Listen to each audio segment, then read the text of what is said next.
Bleksley is with me, giant of our commentatory on the policing. So I'm going to ask you the question that I'm asking everyone else. What should we expect from our police? Consistency. I think that would really help. The police will say to you, well, we can't police every gathering, march, demonstration, riot consistently because different circumstances might demand different policing tactics. Mm-hmm. OK, I will accept that up until a point. But if we look at yesterday's shenanigans, for example, for the first time, significantly counter-protesters turned up to make their voices heard. Who coined that phrase, counter-protesters? Anyway, don't distract. You know, I think it's quite a good phrase, actually. It's not very provocative, which is good. It's kind of factual in a way, isn't it? Yeah, and there are some people that push back against the far-right tag. So I've chosen to use that. Yeah. And we saw two types of policing yesterday. We saw a police force and we saw a police service. OK, explain. OK. The counter-protesters, many of them hell-bent on being an absolute blooming nuisance and not being there for any legitimate or useful purpose yesterday. So at one point, a group of anything between 100 and 120 of these troublemakers, which so many of them were, get surrounded by the police who are in their public order kit, not the helmets, but their baseball caps and all of that. So they're proactive, they're nimble, they can move, they've got the transport, they've got fleets of these people carrying vehicles, so they can rapidly deploy and move and all of that. So they surround this group of 100 to 120 counter-protesters. And I saw the images last night of them lined up on both sides of the road, the counter-protesters, invariably all of them handcuffed and detained. And over 100 of them were arrested for a breach of the peace, which is a great piece of catch-all legislation. It takes them out of the game, doesn't it? But it's accurate. You know, given the circumstances, they were there with the intention of causing a breach of the peace. In other words, it seemed like many of them wanted to attack pro-Palestine marchers. So the legislation fits it perfectly. It does take them out of the game. It does eat into police resources quite significantly, but it's there, it's appropriate. And I've been asking the police to use that piece of legislation on many other occasions. Just stop oil protesters, for example, and other people that are just making a blooming nuisance of themselves.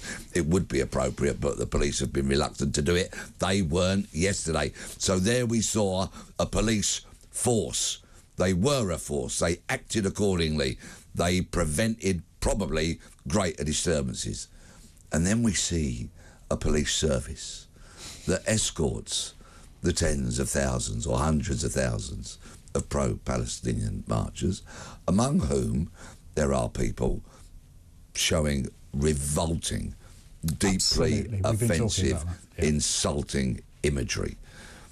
Deeply insulting, but they're not arrested at the time. No. Because the police service is escorting the march to the US Embassy where they're going to protest. So we have a situation, and I can't remember if I've seen a picture of this or not. I've seen so many pictures, but you could effectively end up with a police officer walking alongside marchers who are carrying what are frankly illegal, as far as I'm concerned, posters. Well, you could do, and in fairness to the Met, they have posted a picture of that woman holding that placard. After most of social media had seen it for quite a long time. Absolutely right. You'd think that perhaps a state-of-the-art police would be control room might have picked that up together with experts in monitoring social media traffic, because those pictures went up in pretty short time after that placard had been seen. Likewise, two men, full face coverings with green headbands.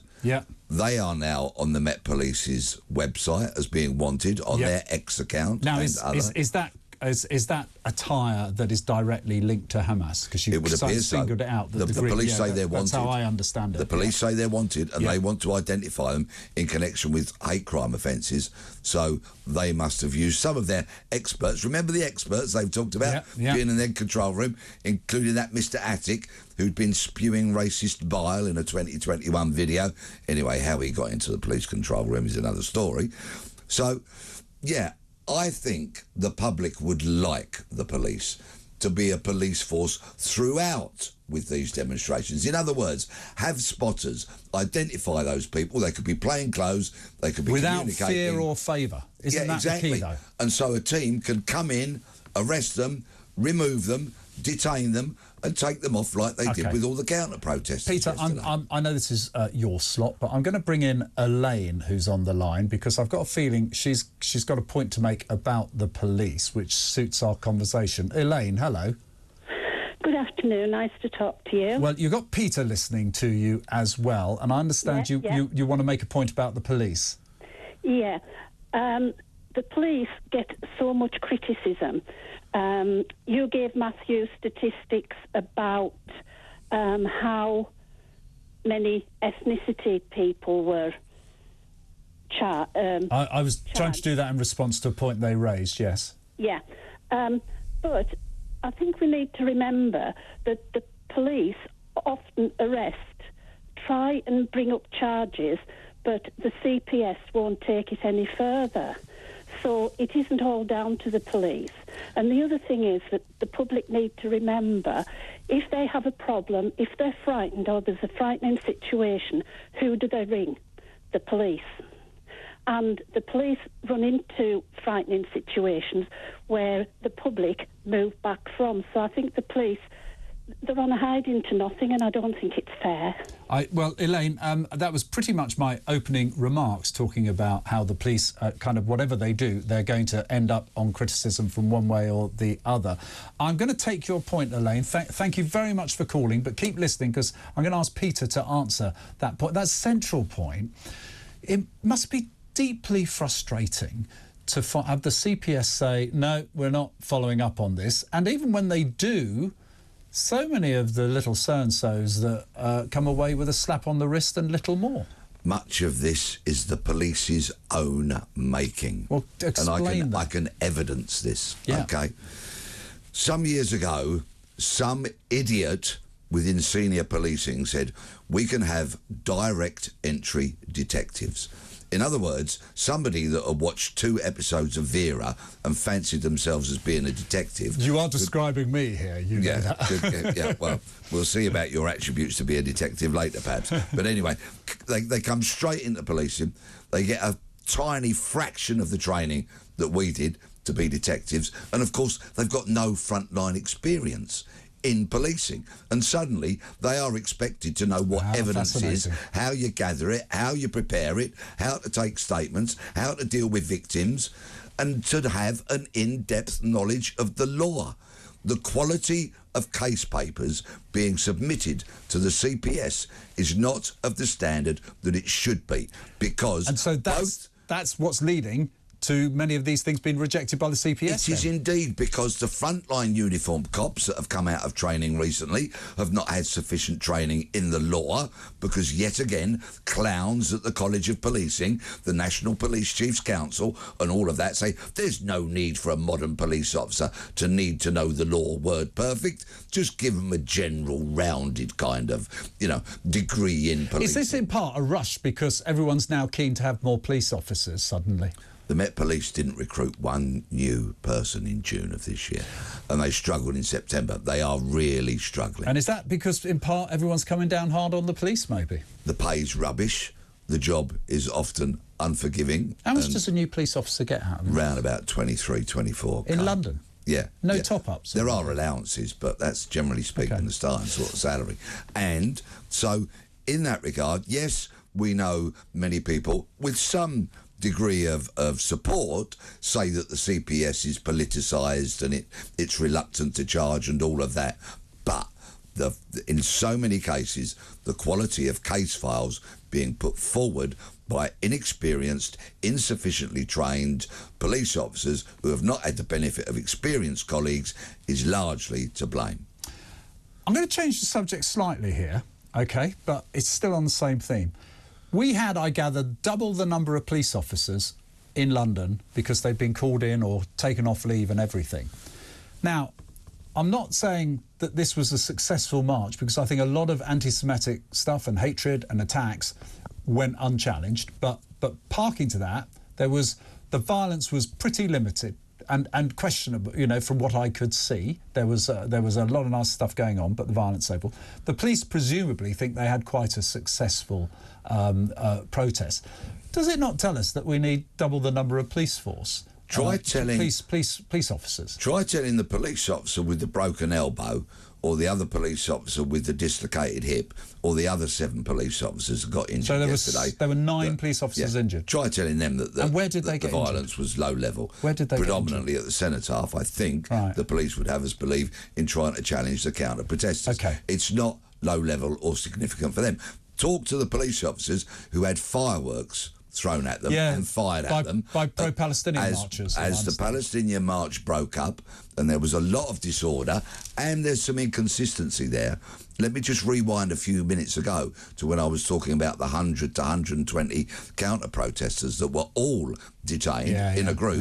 The 150 that got intercepted, so the pro-Palestinian, as that broke up, right, they were initially detained, but they weren't blanketly arrested for a breach of the peace, for example. Exactly, and I think people have been quick to point that out. I think the point I'm making is the anticipation was there could have been a lot of violence, more than what you're saying, and you're absolutely right to highlight the 9 officers who are injured. And we often forget, as our last caller said, when we're running the other way, the police are going in the direction of trouble. But actually, you know, when you look back at the scale of what was being predicted and the trouble and the warnings that were coming out, particularly from the police, isn't there a simple case that politicians need to learn that you've got to stop cutting the numbers and we need more police on the streets? Because in that sense, there was a high police presence. It must have helped. The police will always want more officers, and I, as a former officer and now a member of the public who has deep concerns for my family, my friends, my neighbourhood and all of that, would like to see more police officers. But what I want to see is police officers properly rewarded in terms of pay and pensions and conditions. I want the whole culture of the police to change so that the courageous front line are supported by their management and not simply thrown under the bus at any given opportunity, because that helps with an officer's promotion processes. I want to see policing once again, if this is at all possible, to become a family. Not a family that accepts the wrongdoing of family members, a family that will ruthlessly root out the wrongdoers. But I think the police need to be better trained. The experience, sadly, is just hemorrhaging. I spoke to a cop yesterday, spent a lot of time with him, 25 and a half years service, couldn't face doing the last 4.5 years and just got out, even though that impacted upon his pension. What pushed him out? The job, as it was known, as it is still known, what he saw happening in terms of management, in terms of morale, and the general malaise that is afflicting not only the Metropolitan Police, but some other police services, the length and breadth of the country. This message has come in. It says, "Hi Nick, my son is a police officer and agrees with Suella." This is Suella's comments about effectively the perception of bias in policing. As we've been talking about here, she didn't actually say there was, by the way. She said there's a perception of bias. Basically agrees with Suella. So do a lot of his colleagues. The problem with policing comes from the top. Oh, thank you very much. They sent me a kiss. You presumably don't disagree with that at all? I completely and utterly agree. And forgive the short history lesson, but in 1997, when Tony Blair said education, some smart, ambitious police officers thought, we'll have a lump of that. And what they did was they took themselves off to universities, got their degrees so that had letters after their names as well as in front of them, and thereafter the entire promoted generation of policing had degrees. And now look what's happened. If we fast forward 20 years ago, policing is a mess. No, you summed up very well. Let's whilst you're here, let's just take a call from Veronica in Surrey. Hello, Veronica. Hi, Nick. Hello. Far away. I'm thinking about today. You know, it's a very special day. A lot of my family served in the First and Second World War. We were lucky only to lose one member. And I'm not Jewish, but I was thinking about all the people that are saying about Israel should call a ceasefire. Not Hamas, Israel. And I was thinking, what if in the Second World War the ceasefire was caused? We did the ceasefire, but the Germans didn't. Wouldn't it be a completely different world that we'll be living in today? Do you know, Absolutely, Veronica. I was thinking this on the way in. How would the modern age, the social media, the public all be responding to World War II? And by the way, there were some politicians calling for exactly that ceasefire at the time, which Churchill resisted. And you are quite right. What sort of world would we have been living in? Veronica, I'm going to take that question and ask Peter what he thinks, which is probably a little out of your remit as a police specialist, but thank you, Veronica. Not at all, or as I say, without a hint of flippancy here, what would have happened if Vladimir Putin's troops had invaded the Isle of Wight instead of Ukraine? What would have happened with our fluffy, woke, liberal people who are so concerned about their feelings and all of that? Would we have had a robust response? Young people taking up arms, joining the armed services to the fight for the freedoms that our previous generations did? I mean, we will never know, but we can speculate. Now, young people, this is completely off message. It's a little bit of a Nick Dubois rant. I was going home yesterday. I was on the train, left 7:28 from Liverpool Street, at Tottenham Hell, 5 youths. I'm going to upset some people here because these guys were feral. They came and sat down next to me, 5 of them. I was on my own, sitting up against the window, other people in the carriage.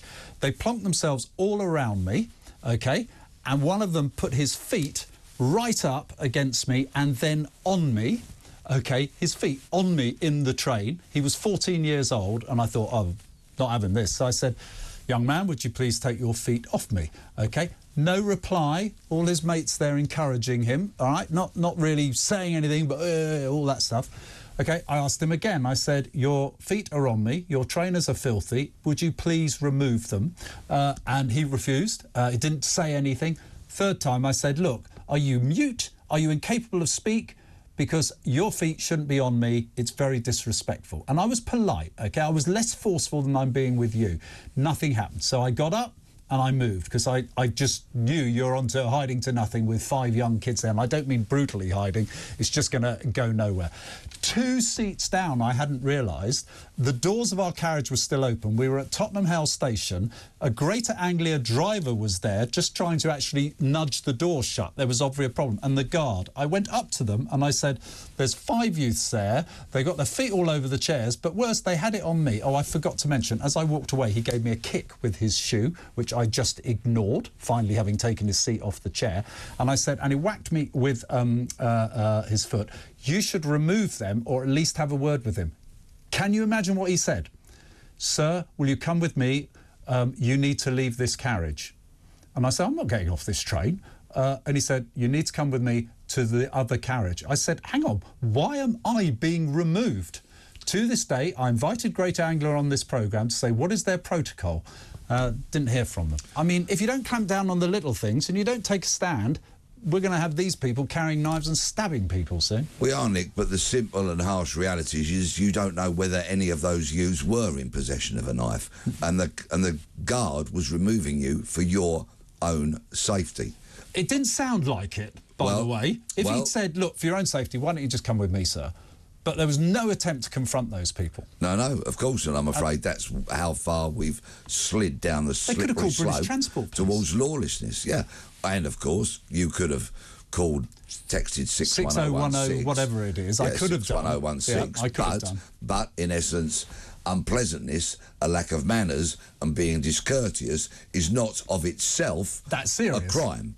Look, although it is, of course, hugely irritating. But he put his feet on me and he was seeking to provoke something. Now, of course, it wasn't intimidating, otherwise I wouldn't have said anything. I'm just, like, fed up that these people think that it's OK to break the rules at this level, show lack of respect, and the consequences are these are the very same people who will be causing serious trouble later. But it ties in to so much of what I say about contemporary policing.